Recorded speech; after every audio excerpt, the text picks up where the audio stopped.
Welcome to The Beauty of Conflict, a podcast about how to deal with conflict at work, at home, and everywhere else in your life. I'm CrisMarie. And I'm Susan.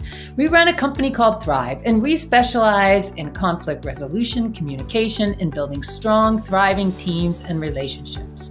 Conflict shows up in our lives in so many ways. Most people, unfortunately, are not very good at handling conflict. Most people have never been taught the right tools for dealing with conflict. And then it leads to unnecessary friction, arguments, passive-aggressive emails, tears, hurtful comments, stuckness, all kinds of things we don't want. We're on a mission to change all of that. We spent the last 20 years teaching our clients how to handle conflict in a whole new way. We're here to show you that conflict doesn't have to be scary and overwhelming. With the right tools, you can turn a moment of conflict into a moment of reinvention. Conflict can pave the way into a beautiful new system at work, a new way of leading your team, a new way of parenting, a new chapter of your marriage where you feel more connected than ever before. Conflict can lead to beautiful things. We're delighted to have Rob and Jo-Ann Kevala on the show today. They are a couple who attended our Couples Alive workshop that we co-designed and lead up at the Haven in British Columbia. Welcome to the show, Jo-Ann and Rob. Thanks for having us. We are so excited that you're here.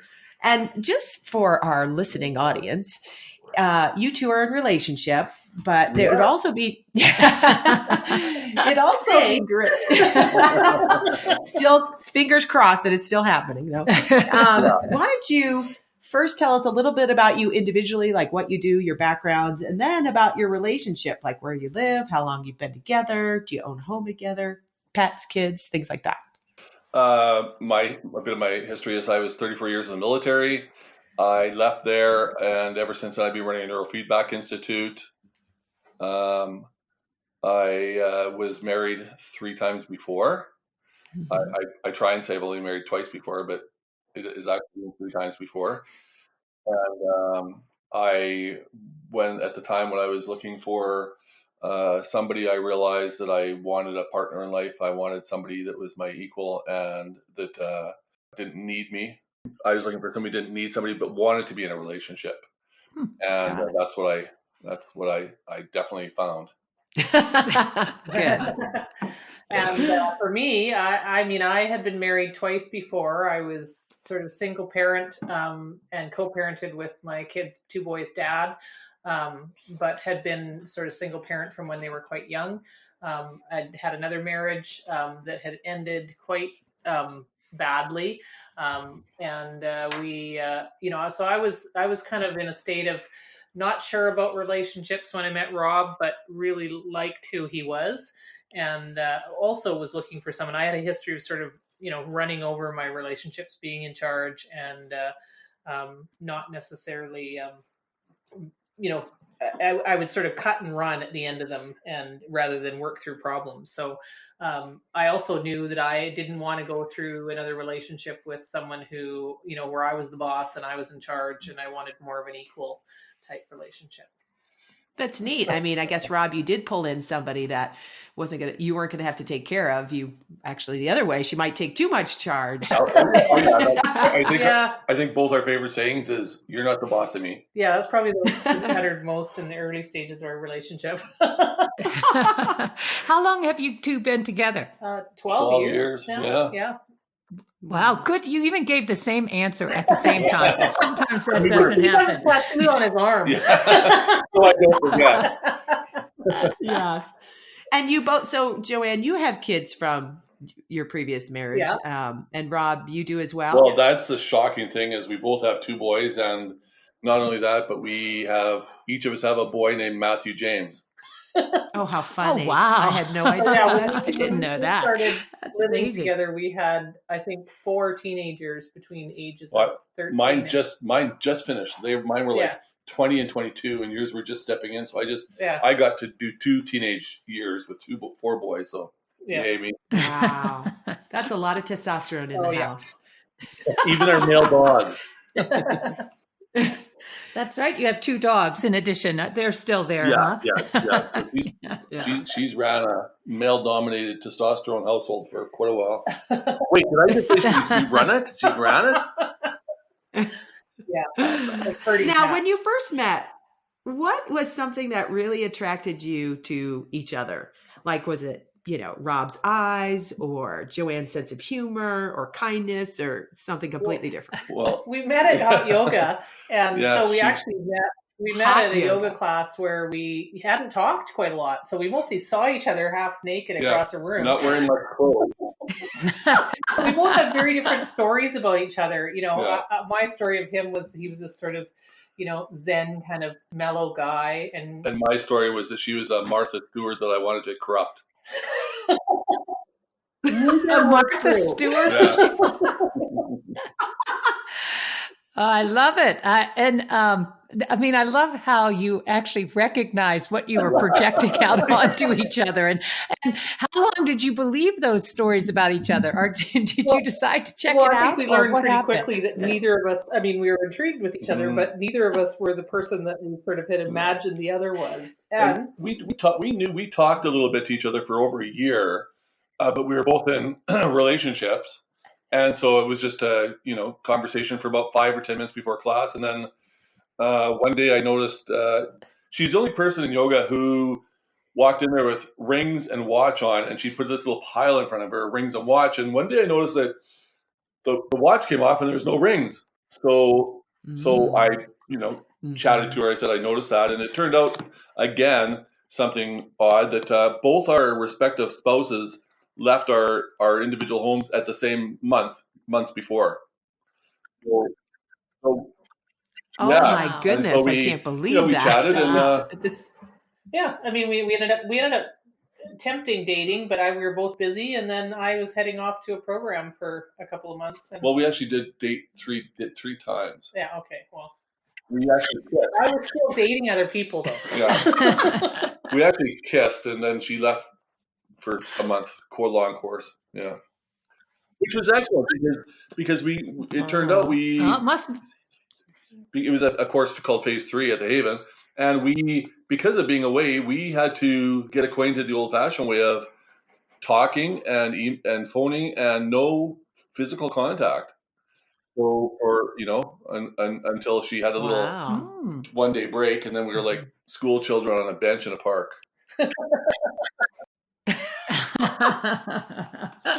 Well, what finally sealed the deal that you decided, hey, we're gonna make a go at this third or fourth time? Well, it was interesting because we started our relationship because I was doing a lot of personal work, and I decided that my pattern in relationship had been to sort of keep a lot of secrets and only sort of share portions of myself that I thought would be attractive to the other person. And this wasn't particularly working very well for me. So I thought I would just kind of bare my soul and tell. I remember writing him a long email and telling him, because I'd had a history of some affairs in my previous relationship and other things that I wasn't particularly proud of, but I was tired of hiding that part of myself and not owning it. So I kind of wrote him a letter that said, bared my soul. And then I got back this one-word email that said, "Oh."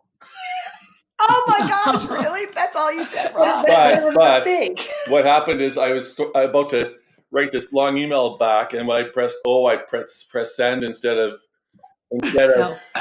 enter. So I did follow right away with a phone call. But there was well, I guess that experiment didn't work. And I think because she did that, I had no idea what she was, she was on this journey of, honesty in that. But because she did that, I felt that gave me a license to, be honest myself. And so I just, we just, started, learning each other's history. I've done a lot of personal work, and I said to him, if you're going to be in a relationship with me, you're going to need skills. Good communication skills. But we were pretty, but what happened is, she at that time, I remember her saying to me, well, I'd really like to get to know each other and maybe remain friends, and I said, I was honest. I had to be honest and say, at this point in my life, I've done that. I have a lot of friends, and I'm actually looking for a life partner. I'm not looking for another friend. And I think that's the first time anybody's ever. Yeah, I was kind of looking for friends with benefits, and Rob said, no, I have enough friends. So that was that actually was a turning point, because he had really clear ideas about what he wanted and was really good about communicating it. And that was attractive to me, because I'd had a history of sort of kind of getting my way in relationships and and so the fact that he would take a stand with me was attractive. I don't know if it's still attractive. It's probably a thing that annoys me the most. It's probably why we're still together, and our relationship is quite strong. Is that we started doing the Couples Alive programs and others, and what we learned was how to communicate, how to set clearer boundaries with each other. And I think because we did some of those programs early in our relationship, when we did get into trouble, we actually had the skills to work through it. Right at the beginning, right during our first trip to Mexico together. We were in romance for probably about 3 or 4 months, and then we were in heavy conflict and sort of power struggle, and learned that we needed to communicate to get through that. I needed to use my skills or that I learned and communication, or it just wasn't going to work. Mm-hmm. We were on the way to an isolated beach, and what was going through your mind when I was figuring out how I was going to get a cab to the airport and leave you in and I was thinking, well, I guess I'm going to stay and enjoy my holiday anyway. But we were driving back, not talking at all for probably 2 hours until I finally, was racking my brain out the whole time, going, "What have I learned? What do I do? What can I say?" Communication. Absolutely. Well, finally, I said, I'd really like to, if you don't mind, I'd really like to sit down and talk about what just happened. And I think that's what. I think you said I'd like to check something out with you. Yeah. I'm like, oh, well, I've got a couple minutes before I hit the plane. And it was. So let me walk me back a bit, because I'm probably a little confused. It sounds like you guys went on this trip. You were in Mexico together, and something occurred that made you each have an experience of, that's it, we're done. This isn't going to work. You were going to stay on vacation, Rob, and Jo-Ann, you had decided, that's it, I'm flying back home. But was it a particular fight you had, or was it just, wow, I think we were in this typical defense pattern that we get into. Yeah. It's like, I think he said something. I said, yeah, oh yeah, you're always right, or something like that. Yeah. And I felt dismissed, and it's a similar pattern that we still do, but it escalated. In the early stages of our relationship, it would escalate pretty fast, where I felt dismissed and he felt attacked. Yeah. So we would, when I would want to. I grew up in a family where we could communicate, and fighting was quite a good thing. Like, it's how you communicated and how you solve problems. And so, when I would say something, but he grew up where that just didn't happen. So the minute I would raise my voice or get excited about something, he would just want to shut down and shut me down. And so we literally drove like 2 hours, and we're literally on an isolated beach, and we had to drive back. We were in the middle of nowhere, and we went back to the Jeep, not talking to each other, because I remember saying, yeah, of course, you're right about everything. And I was mad, and you were too. And that was, I think it was, unless one of us said something, I think we would have just carried on and packed our bags, and that was it. We were both taking our stand, and neither one of us were moving. Well, good job, Rob, that you actually remembered what you learned in Couples Alive and were willing to check out your story to start a dialogue, which. Yeah. And he's been much more generous than me in the early stages of our relationship. I was. Yeah. Thank you for noticing. Well, even so you got through that and committed and were willing to kind of open. What comes up today? Because Jo-Ann, I heard you say the same pattern happens, but what do you like? What are the topics you tend to bump into or fight about or get into conflict? And how do you? It's more of an interaction where I think we both have, at a very core level, I need to be heard, and he needs to be accepted. And so often we're in a place where I'm, often what happens is I feel like I'm being dismissed by him or shut down. And he feels criticized. So it's underneath most of our disagreements is that same sort of element. And once we kind of understood that, there's a little more levity in when I think we have a lot of faith that we will get through that, and recognize when we're both in a dependent place, we tend to, have better ideas around how to sort of separate and take some time out, or some techniques we've used to 5-5-5s. Yeah, like the one thing we learned in couples a lot that we use quite a bit when we're in conflict is the 5-5-5 exercise, which is where one of us gets to talk for 5 minutes and the other has to listen, and then the other person gets to talk and the other person listens, and then we have 5 minutes to discuss. And that works really well for me because often I'm just feeling shut down or dismissed. And so by getting some time to actually express myself, I'm a lot more willing to listen as well. And I think because we both have a history of being the dominant person in relationships, and things always went our own way. So it was a real struggle to have that ability to let go of some and share the responsibility, and be a little bit more humble on what's going on and giving her space. And at the same time, not caving, because I want to be, I'm a strong person and he's a strong person. So I think with some of those tools, we have a lot more room for each of us to be ourselves. Mm-hmm. I would imagine that, Jo-Ann, when you were talking about for you, you can interpret that he's not listening to you or he's not interested in what you're saying. He's dismissing it. And I was thinking, and then you said you've come to have some faith that that's actually maybe not what's going on. And I'm imagining that at times you can check that out with him. Is this, like right now I'm thinking you're not listening to me. Is that your intention or not? Or have you learned ways to kind of interrupt where the pattern even gets started by checking in with each other? Yeah, I think that's when things are escalating, we will check in. If we're still in a dependent place, just knowing to take some time out is something that we've learned works for us. It's still hard when we're in it. When we're in conflict, it can still, be hard to sort of settle down. So often for me, I need to take space. And that's a tough lesson for me because he wants to talk. I want to talk about it. I want to deal with it then and there and be over. And that was a tough lesson for me to accept. Okay, we're not dismissing it, but we are pausing, taking time to have our own thoughts, and we'll get back to this. And I think for me, the big part of that is when I'm going back into it, I've lost all that emotional charge, so I can talk about it in a more intellectual and real manner. Mm-hmm.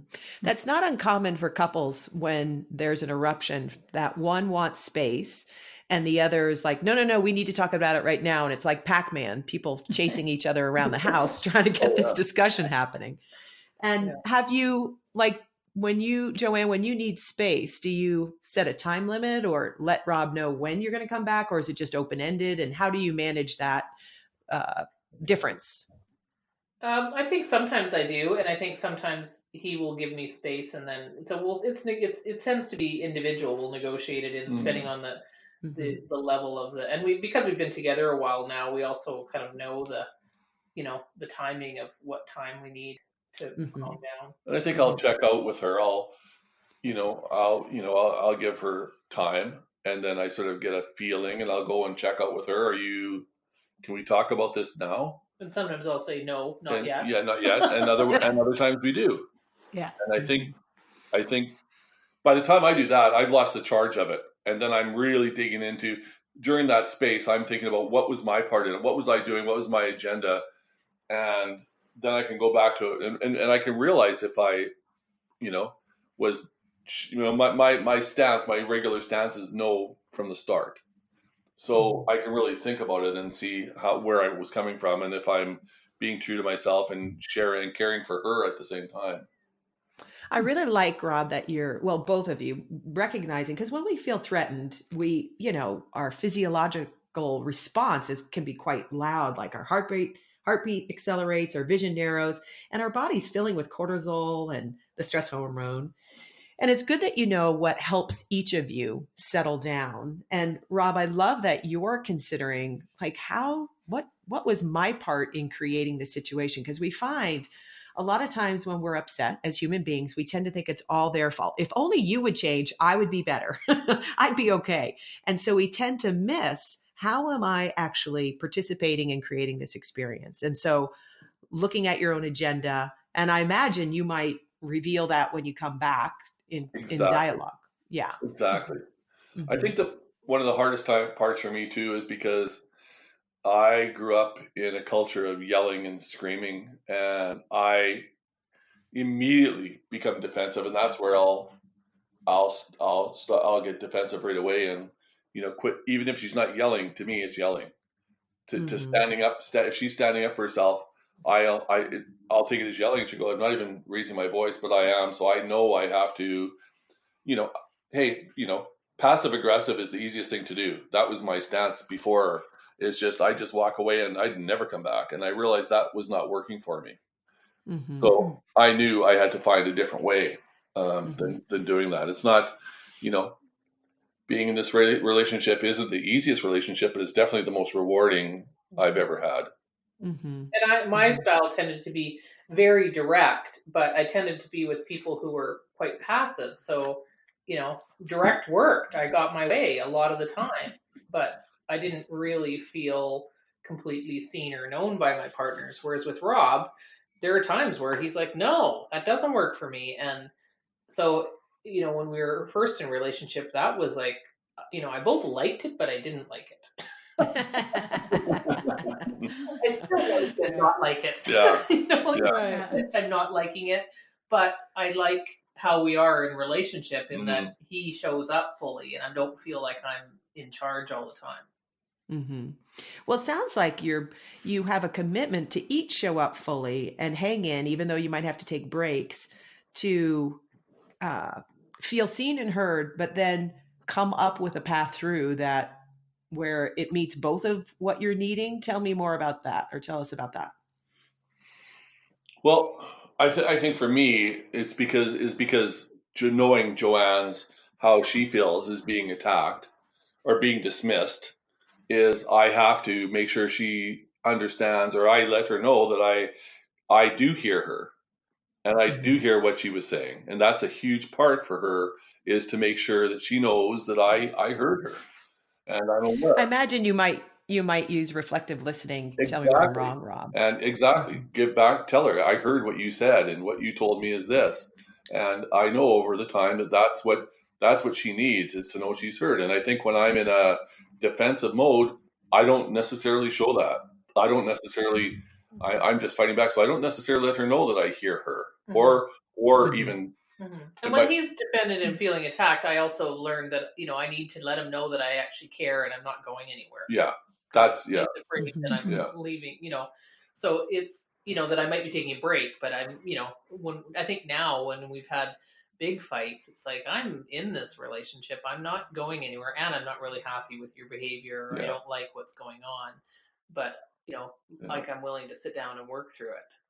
I think that's the big thing, is that security. For me, it's the security of knowing, when we get right in the muck of a discussion, and knowing that we're in it we're going to stay with this. We're not going to do that passive aggressive and walk away. We're staying in this, and we're going to, discuss this, and until we get out the other side. Mm-hmm. I think that's great. I know that sometimes you may need to say, look, I'm in it. I'm going to take a break for a while, may even be a day or two, but I'm coming back, and that is, I think, something that is really critical for couples to be able to, at times, I think, what we call opt out, take that break, go separate, do something different, and then come back and see, hey, at this point, am I ready to show up here and be vulnerable and curious versus just stay in my defense? And if you can recognize that and own it, it's a big deal. And it sounds like you guys have created that for yourselves. I think compromise is a huge, I don't think I've ever had that in a relationship where I've learned to compromise and learned that it's not all about me. Well, I don't think we really compromise, because I think to me the word compromise means, sort of abandoning. I think we end up sort of co-creating new Exactly. possibilities Yeah. because we both are willing to stay open, even in our disagreement. So, I don't very often, completely abandon. To me, compromise is kind of abandoning, but And to I me, feel, compromise is both of us getting our way. yeah, and that often means a new solution. Yeah, absolutely.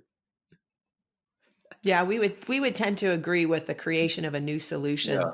Because often in the vernacular, I guess my version of compromise is I have to give up half of me and you have to give up half of you so that we can be okay. And it doesn't sound like that's what you're No, defining it I as, think of Rob. it more as co-creating Yeah. possibilities together, Yeah. because I don't give up half of me. No way. It doesn't sound like either one of you do, Yeah. which is a good thing. No, You know, And how is, you said, Rob, you often feel criticized. So Jo-Ann, how do you address that issue? Like, I appreciate, Rob, you're saying, hey, when she feels dismissed, I've got to come back, and my commitment is to reflect back what I'm hearing her say. How do you handle the, Well, I think sometimes I remind belief? him that I care about him. And, I think he often goes to, you know, I'm a bad person, and I often, it's like, no, I just don't like that behavior, or I don't like, that I care about you. So, I try to remind him that I care about him, and that this doesn't mean he's a bad person. It means I'm not comfortable with this, something that's happening. Mhm. So It sounds like you cut it down to yeah, size. it's not a Like, blanket, Mhm. and he often, I think his interpretation is often blanket, and the reaction is I'm bad. And Mhm. so it's like breaking it down into manageable chunks around, you know, I'm just not happy with this behavior. It's, I need to be able to express that, and it doesn't mean you have to change it, but it does mean, there's an impact for me. That's great. yeah, I get that. I mean, I think Rob can kind of relate to what you're saying. I often could take something as that I've done it wrong. And I have to really, when I go there, I tend to want to get defensive and fight about it. And but when I can get to, wait a minute, she just disagrees with what I'm doing. Or when she'll say to me, I don't know if you're wrong or not, but I don't like it. That's very different. Mhm. And I can hear it that way. If I, it's very different when she says she doesn't Yeah, like something. If I can get her I think to that's what that point happens, is versus, trying, I think when we're in that place, is to just really get it personal around what it is for me, not that he's yeah. bad or that he's, a Mhm. bad person. It's that, I'm pissing myself off with what's going on. Yes. I love Yeah, it. that's great. Well, what would be your one piece of advice if for other couples out there who haven't necessarily walked in your shoes but are looking to have more connection and co-creation And and have strong personalities. don't want to give in their The relationship? Couples Alive program that you guys, that has Mhm. been a game changer for us. I think learning the skills when you don't need them is a time to learn them. I think a lot of people wait till their relationships in trouble, and then they're going for counseling or trying to do something then. And I really believe that, for us, we've done the whole Couples Alive series, and it has been, each time we go, one, it's a lot of fun. We've had a great weekend, or great couple of days experience, time out from day to day life to actually explore that, and in a safe way. So, we got a lot of coaching and a lot of support for areas that, were problems for us, and got some creative ideas and solutions for trying things. And it felt a lot safer to be doing that in a group situation than waiting till we are in crisis and trying to do it with an individual. Mhm. I think the communication skills are the key to staying to a relationship and having it right, and the honesty and the respect of a relationship is huge, and that's what you guys talk about, and that's what it is for me, is the respect and the communication. If we didn't have the tools uh from before, when we first started the relationship, we would not be here right now, period. Mhm. Mm-hmm. I really like what you're saying, because I do think it's so easy So often couples arrive and ask for support when they're in a crisis. And what I appreciated about what I hear you guys saying is you came into your relationship right off the jump knowing, hey, we want to have these skills before the romance even ends, it sounds like, which is great because it gave you a chance to practice with a lot of goodwill so that then at a point when you may have needed it, you could remember that. And it sounds like it was pretty fun, pretty important. Our first introduction to the Haven and courses was a little day-long course that's no longer there. It's an introduction. It was the precursor. And we had this, they were talking about how do you guys fight? How do you guys fight together? And at that time we looked at each other and go, we've never ever fought. At that point, we'd never had a fight yet. We thought we never would. We never would. But, of course not. The skills are so good. What we've told, we have 4 boys, and what we've told all the boys that their wedding gift from us is going to be a couples alive. That is their wedding gift. I love that. Yeah. That's powerful. Oh, that's cool. That's neat. Now, we often spend a lot of time fixating on what's not right in a relationship or not working, but what's going on that's going well, something that you're excited about this year or really appreciate about each other, just as a way of wrapping up to share with our listeners. I mean, I love the life we've created and the family we've created together. And, so I think what's going really well is, we've created this wonderful life that we get to, play together and have a rich family between our blended families. And I just really appreciate Rob's, the role model that my kids, having followed me through a couple failed marriages, I'm really excited that they get to see the kind of relationship that we've worked to build. I think for me, it's I think the best part of the relationship with you is watching our relationship mature and go through all the different stages. You do go through the romance stages and you go through all the struggles, but right now it's at a part where it's I want to call it a mature relationship with, if 12 years of mature relationship with the respect and honesty and discussion is just amazing. The talks we can have, the physical and emotional bond is just, to me, it's just amazing. And there's no way I know I can talk to her about anything. I have total trust and faith in her, and I love her wisdom. And I like hanging out with her. Yeah, I actually best friend. Yeah, I actually like being with her. We're together, for me, we're together not because we have to be, it's because we want to be. That's fabulous. Cool. And plus, you've just gone through a big remodel and you're still saying all this, right? Yeah. We made it through a home renovation and happy. Yes, that's amazing. That's a statement. Hey, well, we have loved having you on this show and so appreciate our connection in working with you and Couples Alive and all the connections that we've had with you.